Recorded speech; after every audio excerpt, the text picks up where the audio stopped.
Good morning students. I hope you all are fine. In this video session, I am going to teach about the types of arguments. In the previous video session, I taught you about the function concept, right? In that, I taught you what is argument and what is parameters. What is arguments? Variables present inside the function call, open close parenthesis is called as arguments, and variables present in the function definition, open close parenthesis is called as parameters. Okay. Here the arguments are classified or categorized into four types. Okay. There are four types of arguments. So this question was asked 2 times for the university exam also. Okay. So listen carefully. There are 4 types of arguments are there. The types are, the first one is required argument, second one is keyword argument, and the third one is default argument, and the fourth one is variable length argument. All these types of arguments are one by one improvement with others. Okay. The first one is a required argument. Required arguments are nothing but values always pass from the function call to function definition, right? While executing the function, always the function call will be executed first. From the function call only, the arguments are copied to the parameters. So here values must be passed in correct positional order. That is the required argument. Required argument is nothing but the order of the arguments you have to pass in the correct order. Okay. The number of arguments and the number of parameters must be same. The functional argument, see this program, where is the starting position of the program? This example, this is the starting position. Even though your function definition is first, it should not be executed till the function call executes. So at first, this example will be executed. See, what is this example? The example, then bracket is there. See the function definition, here also example bracket. So it is a function call. Once this statement executed, it will, the control given to the function definition. At that time, it will check the number of arguments and the number of parameters. See here how many arguments? 2. Here 2. So the Anju, the first argument is mapped to the name. Okay. The name will be copied for this. Anju is copied for this name, and 18 is copied to the variable age. So what's the rule here means? It won't check the data types and all. The order, whatever you are passing first will be stored in the first variable, first parameter variable. Whatever you are storing the second argument, it will be stored in the second parameter variable. Suppose here I am changing like this. Example 18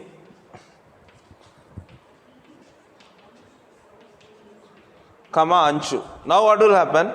What's the output? While printing, inside the name 18 will be stored. Inside the age, Anju will be stored. You will get the different answer. Okay. To overcome this only, we have to give in the correct position here. Okay. As per this function call, as first, what's the name?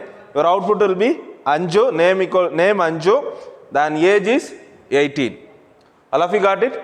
So in the required argument, 2 conditions you have to follow. The number of arguments and the number of parameters must be same. That's the first rule. Number of arguments. Here 2 arguments means here also 2 parameters. Then the first argument will be stored in the first parameter. Second argument will be stored in the second parameters. It won't check the data type, all these things. Depend upon the positional order, it will be executes. That is the keyword argument. That is the required argument. And the second one is keyword argument. What is keyword? Here what's the drawback? Suppose if I pass 18 here and Anju here means inside the name 18, you will get the output like this. Name 18, age Anju.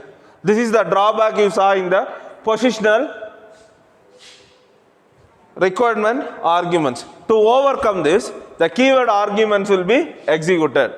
If the arguments are not in the positional order, in this keyword argument, we no need to follow any positions. By using the keyword, it will execute. It won't check the order or position. See here, this is the function call. How many arguments? Age equal to 18 on argument, name equal to Anju.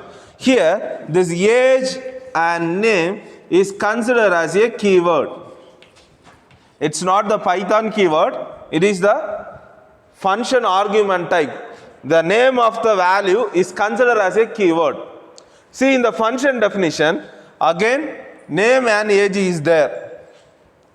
Here in the first argument, which one is there? Age is here. Here in the first parameter, name is there. Whether 18 is stored here? No. In the required argument, 18 will be stored. Here it works depend upon the keywords. See here age. So here also age. This age is mapped with the age and the name is mapped with the name. Okay. So age keyword is mapped with the age parameters and the name keyword is mapped with the name parameter. Depend upon these keywords it will be work. So what is the output? So name equal to Anju will be displayed. Name Anju and age 18. Okay, all of you got it. So depend upon the keywords it will be executed, not depend upon the positional order. That is the keyword argument. And the third one is default argument. Default argument is in the first rule of the required argument. What's the first rule? Number of arguments and number of parameters must be same. To overcome this, the next introduce default argument.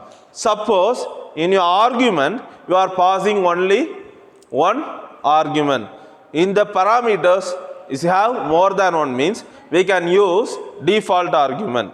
Okay. See here, your starting position is here. Example, Anju. How many arguments you are passing? Only one argument you are passing. Here, example, how many parameters are there? Two parameters. One is name, another one is age. Age is not passed in the functional call. Age is only present in the function definition parameter. So, normally error will occur. To avoid this error, we can use the keyword, we can use the default argument. The default, here I am setting the default value equal to 25. Suppose, now what's the output? You will get the name Anju and age 25. Why you get the age output as 25?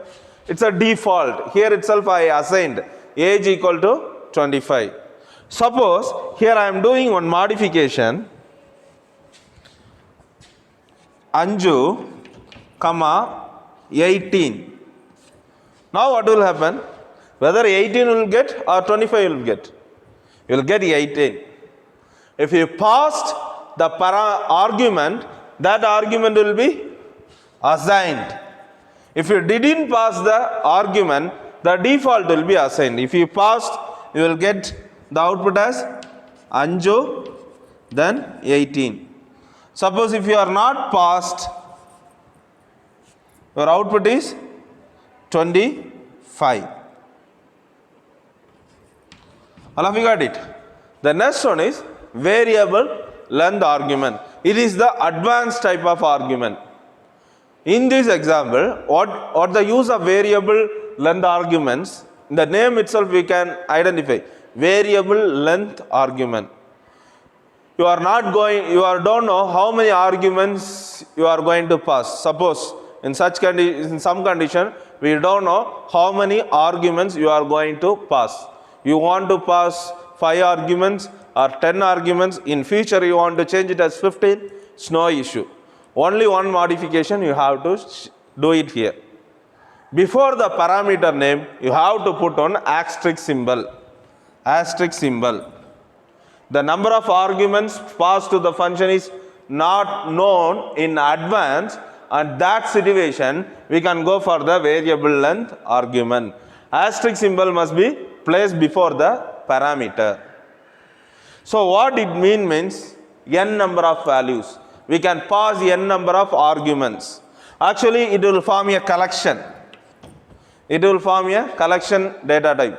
Everything will be stored in the tuple, sequence data type, collection data type tuple. Okay. See where the program will start? Here. Example, first you are passing only 1.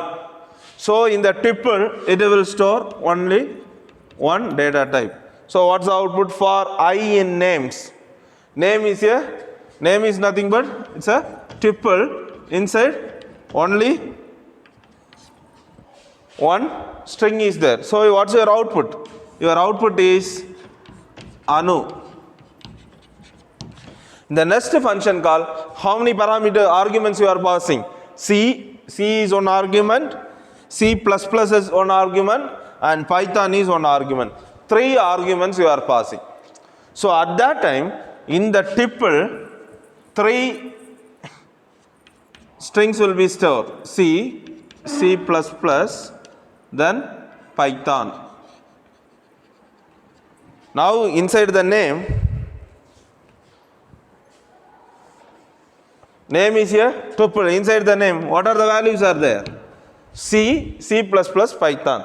So in the first iteration, for I in names, how the for will be, when the for will be used means, whenever you want to display the sequences, that is list, tuple, strings, at that time we are going for the for loop. Whenever we are going to display some collections, we can use for loop. The syntax of the for loop is for, first for is a keyword, then this is a variable, then n is the membership operator, whether the particular variable is present in or not. What's the use of membership operator? In and not in. The particular value is present in the sequence or not. Here name is a sequence.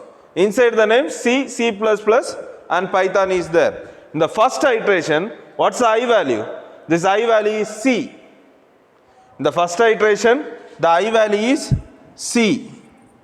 So it will print C in names. It is present. So it will print the output first C. In the second iteration, it will take the second value C++. C++ in names. Condition true. C++. The third iteration I value is Python. There are I in names. So Python in names, it's available. So it will display Python. Once the values got complete, it will come out of the loop. So variable length argument is used whenever you are passing n number of arguments. Okay, what are the 4 types? First one is required. For required argument, what is the condition?